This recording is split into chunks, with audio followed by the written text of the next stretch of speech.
Entonces, ¿qué están haciendo ahora los autonomistas y activistas moravos? Los activistas moravos pintaron la estatua de Beneš con sangre, lo llamaron nazi y dañino, específicamente dañino para Moravia. Vamos a echarle un vistazo a esta situación bastante interesante porque hoy aquí empieza a reunirse la Landsmannschaft sudeto-alemana, con la que por supuesto Edvard Beneš tiene mucho en común. Sus decretos son básicamente la razón por la que esa Landsmannschaft se reúne regularmente y por la que surgió, y así sucesivamente, una historia muy interesante, pero eso no lo vamos a tratar hoy. Hoy me gustaría analizar si tenemos derecho a pintar estatuas, si tenemos derecho a llamar nazi o dañino a Edvard Beneš, y también vamos a ver a las personas que realizan esta increíble actividad que sin duda ayudará a todos y no perjudicará a nadie. Sí, sí, guiño, guiño. Así que, ¿quiénes son estas personas que hacen esto? Porque tal vez se sorprendan, pero no son personas a las que llamarían progres. Así que bueno, empecemos por si Beneš era un nazi. Mira, yo aquí lo comenté de manera muy graciosa y satírica. Si Edvard Beneš era un nazi por nacionalizar empresas. Sí, Edvard Beneš, después de llegar a Checoslovaquia en 1945, nacionalizó empresas que tenían más de 500 empleados. Aquí es bueno mencionar que esto abrió muchísimo las puertas a los comunistas, quienes tenían el argumento de que mira, incluso Beneš está nacionalizando. Sí, en toda Europa se está nacionalizando, así que no es para tanto, no es algo tan terrible, todos lo hacen. Así que la nacionalización de empresas, definitivamente, Edvard Beneš lo hizo, los nazis lo hacían a su manera, aunque, de nuevo, en la Alemania nazi, en lo que respecta a la economía, había cierta libertad empresarial, los empresarios podían hacer negocios, pero tenían que cumplir con el plan que les imponían los nazis. Básicamente podías tener tu propia empresa, pero el Estado siempre tenía prioridad, siempre el Estado con lo que te solicitaba y lo que tenías que producir para él, una especie de economía planificada por el Estado. En este sentido, a menudo se habla de si era una economía planificada o no lo era. Mira, se podría decir que todos los pedidos estatales, todas las actividades estatales que hace el Estado son economía planificada, porque el Estado tiene ciertas cosas económicas que necesita hacer, necesita producir algo, demanda algo, compra algo. Y en el momento en que hay una ley que dice, oye, cuando el Estado te pide algo, tienes que hacerlo y tienes que darle máxima prioridad. Entonces, en ese momento todavía tienes cierto grado de libertad empresarial, tienes tu propia empresa y ganas dinero, pero tienes que someter completamente tu producción al Estado si el Estado está constantemente demandando cosas nuevas. Así que en ese momento ya no es realmente una economía libre, sino más bien una economía planificada. No tienes derecho a rechazar al Estado, pero al mismo tiempo sigues ganando dinero y eres capitalista, ¿verdad? Así que es una especie de híbrido entre izquierda y derecha. Definitivamente no hay libertad ahí, pero tampoco es que el Estado te quite directamente la propiedad, te quita el control sobre la propiedad. Y en cuanto a nuestra nacionalización aquí, fue una nacionalización completa. Básicamente, el Estado te quitaba la propiedad como tal.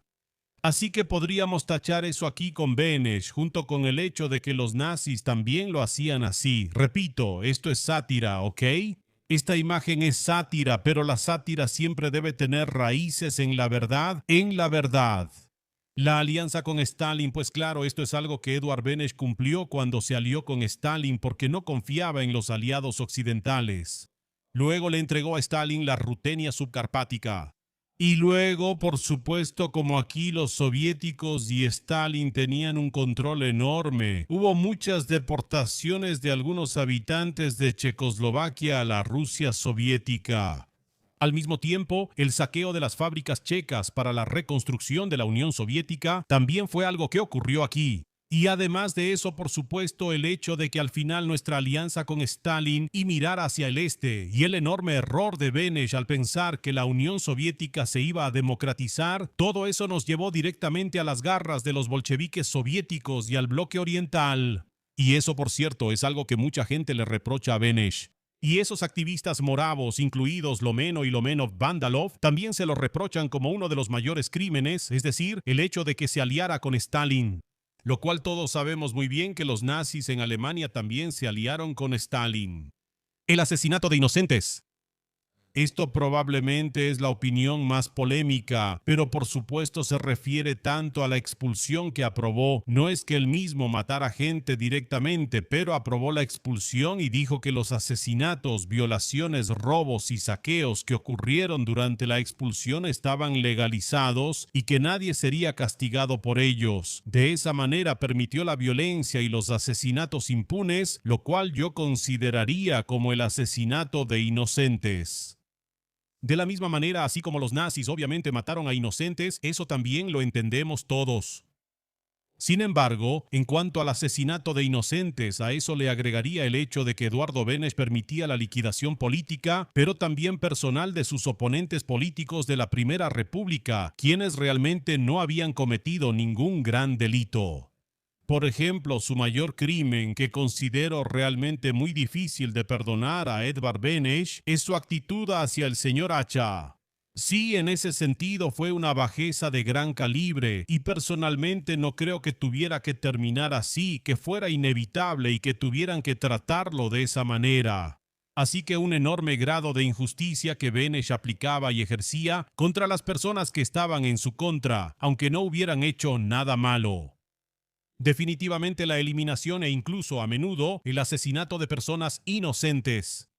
Campos de concentración y marchas de la muerte. Todos entendemos que hubo campos de concentración en la Alemania nazi y, por supuesto, sobre todo fuera de ella, y que se realizaban marchas de la muerte. Cosas similares también sucedieron aquí bajo Beneš, o más bien en ese período de desgobierno. Por ejemplo, cuando hubo marchas de la muerte desde Brno hacia Austria, o cuando los alemanes eran reunidos en campos de concentración, en los cuales murieron miles de personas. Esa es otra cosa que Beneš legitimó con sus decretos y dijo que estaba bien, que no había problema. También sus palabras sobre que era necesario liquidar a los alemanes, la propia expulsión podría considerarse como una especie de marcha de la muerte, y definitivamente se trató de un etnocidio local. Etnocidio, no genocidio, sino etnocidio, porque los alemanes de los Sudetes no son los mismos alemanes que los que vivían, por ejemplo, en Baviera, en Sajonia, o en Lorena, o en donde sea. Es una rama particular de los alemanes, por lo tanto su cultura y todo eso era única. Nosotros la eliminamos, la destruimos.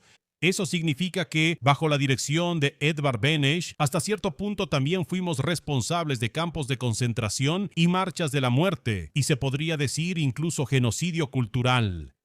Luego, por supuesto, hay una referencia graciosa al hecho de que, al igual que los nazis, Edvard Beneš también fue totalmente destruido por los bolcheviques, derrotado, eliminado, liquidado, arrodillado, y posteriormente murió por cómo se sentía como un tonto.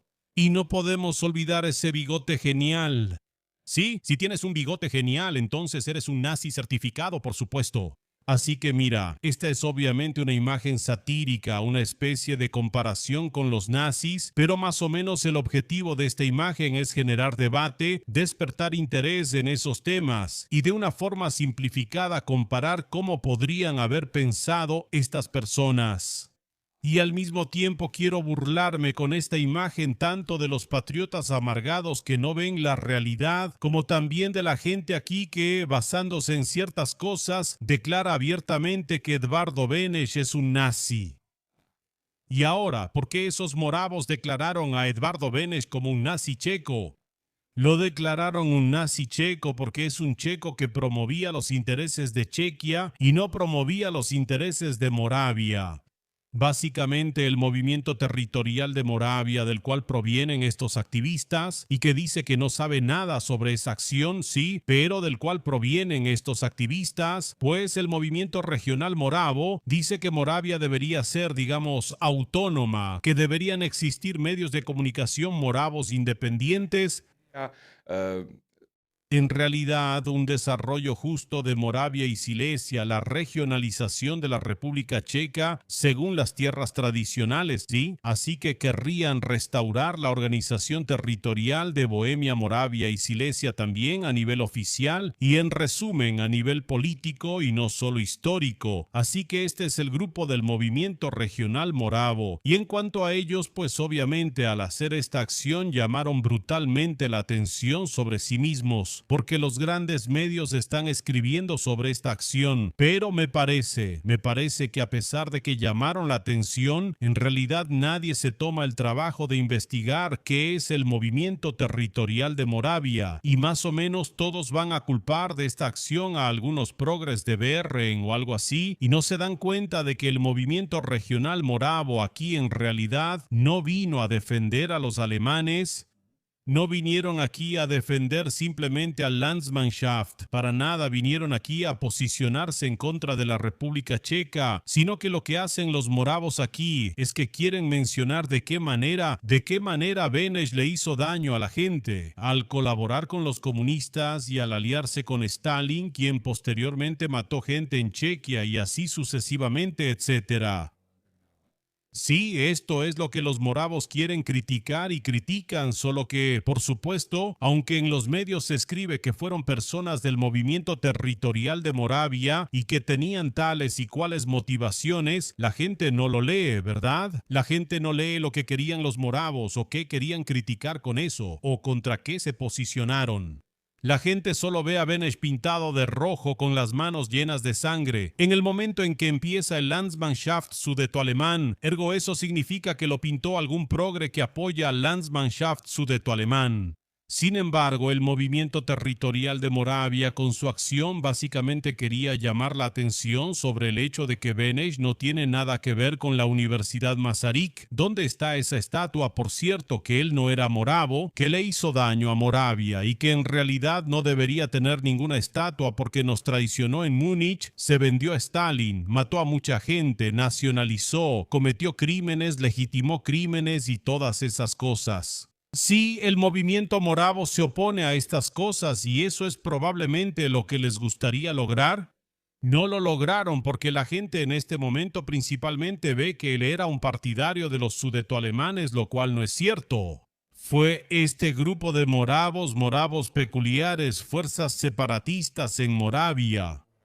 Sí, probablemente es difícil decir hasta dónde quieren llegar con ese movimiento regional. Pero de todos modos, se podría decir que es una forma de activismo muy lograda. Me gustaría decir que esto sacudió a la gente habla de eso, resuena en la población y definitivamente ha generado preguntas. Lo que no está tan bien es que se le da poca importancia a quién lo hizo y por qué lo hizo. Sí, que en ese letrero simplemente decía nazi checo, lo cual no era una postura de los alemanes contra los checos, sino más bien una postura de los moravos contra los checos, ¿verdad? Sí, pero se enfatizó poco que esto es precisamente una acción de los moravos contra los checos, contra Beneš, y que la gente debería echarle un vistazo a esta página del movimiento territorial moravo. Eso no se llevó a cabo completamente. Fue algo que debieron hacer mejor. Debieron llamar más la atención sobre sí mismos, como diciendo, nosotros lo hacemos. Nosotros somos los que promovemos estas ideas. Esto es lo que defendemos. No se trata en absoluto de los sudetes. Lo hacemos, es cierto. Probablemente en una época en la que se habla mucho de los sudetes, porque es lo que más le interesa a la gente ahora, y es un tema muy emocional, pero ellos promovieron muy poco su propio partido. Sin embargo, aunque promovieron poco su partido aquí en esta república, nadie ha oído hablar jamás del movimiento territorial moravo si lo veo en su conjunto. Si yo al menos decidí hacer clic en el enlace de su movimiento y buscarlo para averiguar qué quieren, seguramente mucha más gente hizo lo mismo. Definitivamente no tanta gente como lo haría si hubieran hecho el evento correctamente y si se hubieran promocionado bien. Definitivamente no. Pero aún así, sigue siendo una situación positiva, porque de un movimiento territorial moravo que casi nadie conoce, teóricamente podría surgir un movimiento territorial moravo que al menos alguien conozca, tal vez porque pintaron a Beneš. Y alguien cuando lea su manifiesto sobre por qué lo hicieron, tal vez piense, sí, eso tiene algo de sentido. O sea, Beneš definitivamente tiene las manos manchadas de sangre en el sentido de que nos vendió a Stalin, que mató a sus enemigos, que torturó a Hacha, que nos vendió en Múnich, y así sucesivamente. Sí, definitivamente hay muchas cosas que se pueden criticar y la gente se engancha con eso y muchos dirán, sí, eso tiene algo de cierto. Porque si miran, por ejemplo, la votación que puse en la tarjeta de comunidad, donde regularmente se hacen encuestas, ahí pueden ver, hasta ahora solo han votado unas 149 personas, eso porque la votación es reciente, pero aquí pueden ver cómo perciben a Edvard Beneš. Sí, en cuanto a Edvard Beneš, alrededor del 50% lo percibe de manera positiva, pero solo el 12% lo ve muy positivamente, y por otro lado, tenemos alrededor del 50% que percibe a Beneš de manera algo negativa, y el 17% lo ve como un criminal y traidor. Por supuesto, de las personas que votaron aquí, sí. Así que en ese sentido es evidente que al menos mi comunidad, ustedes que siguen este contenido y que definitivamente no son políticamente homogéneos porque siempre me critican aquí, discuten entre ustedes, no estamos de acuerdo y así sucesivamente. Esto no es una cámara de eco, o sea, un lugar donde solo se repiten las mismas cosas, así que esta comunidad está dividida, sí. Nuestra comunidad está obviamente dividida en cuanto a la opinión sobre Beneš. Está dividido 50 y 50, pero la corriente radical es más radical en su odio hacia Beneš que en su amor por Beneš. Así que en ese sentido me parece que aquí los moravos están dando bastante en el clavo, solo que lo vendieron mal. Bueno, y ahora, si tenemos derecho a hacer este tipo de actos, ¿creen que en la República Checa tenemos derecho a tomar pintura, manchar la estatua de Edvard Beneš con esa pintura y colgarle un letrero que diga que era un nazi checo?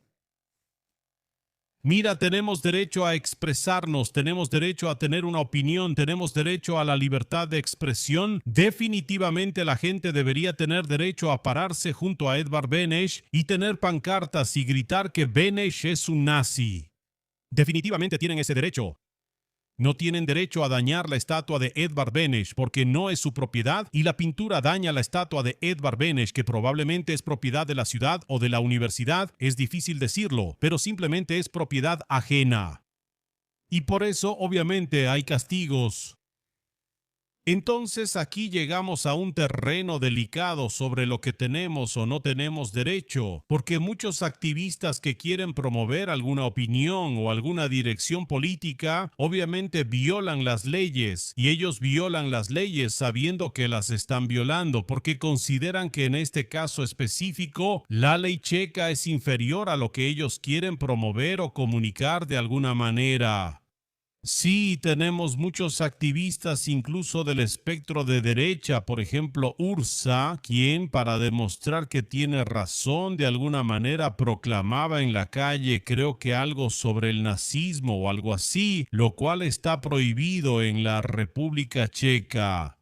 Bueno, fue detenido por eso porque estaba violando la ley que prohíbe expresar ciertas opiniones sobre el nazismo.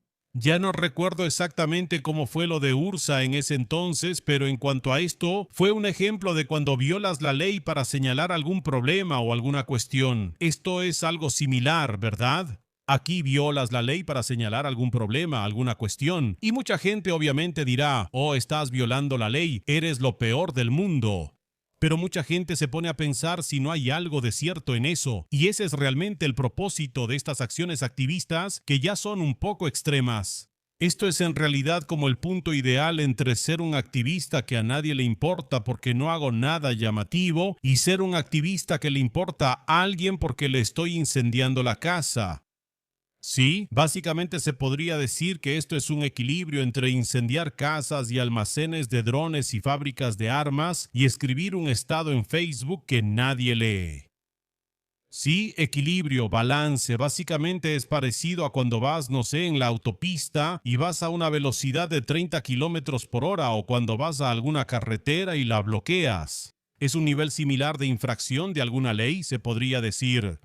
Y ustedes, como activistas que quieren llamar la atención, pues violar la ley, alguna ley leve, como por ejemplo dañar propiedad pública o bloquear el tráfico y así, o proclamar, qué sé yo, algunos lemas prohibidos, o promover alguna idea prohibida. Eso es algo que muchos activistas eligen violar porque consideran que esa ley es mala, por ejemplo, ¿sí? Y existe hasta cierto punto un lema que dice que un buen ciudadano no respeta una mala ley. La ley si la idea que promueve es mejor que esa ley, ¿verdad? Sí, así que en ese sentido, por supuesto, aquí tenemos algunos parámetros democráticos. Definitivamente es un mejor camino que pintar sobre Benesch, simplemente debatir la idea. Por otro lado, este acto, a costa de violar la ley, generó un debate bastante interesante. Creo que eso tiene valor por sí mismo. ¿Qué opinas? Bueno, damas y caballeros, apoyen este tipo de contenido, escríbanme su opinión sobre Edvarda Beneche, así como sobre los propios activistas y el movimiento regional de Moravia. Evalúen la calidad de su activismo, si creen que se promovieron correctamente o si, en su opinión, lo hicieron mal, porque realmente me parece que fue algo incompleto, que se promovieron en el sentido de que al menos algunas personas saben de ellos, al menos aquellos que se interesan por estos temas. Por otro lado, se promovieron de manera insuficiente porque, por ejemplo, en ningún lado estaba la bandera de Moravia. ¿Deberían haber tenido solo la bandera de Moravia ahí? Sí, por ejemplo, algo así. Está bien. Damas y caballeros, una vez más, gracias por vernos, por su atención, por compartir, por los likes, por apoyar este contenido a través de los códigos QR. Vengan seguido. También a los streams y nosotros seguimos adelante. Nos vemos en la mañana.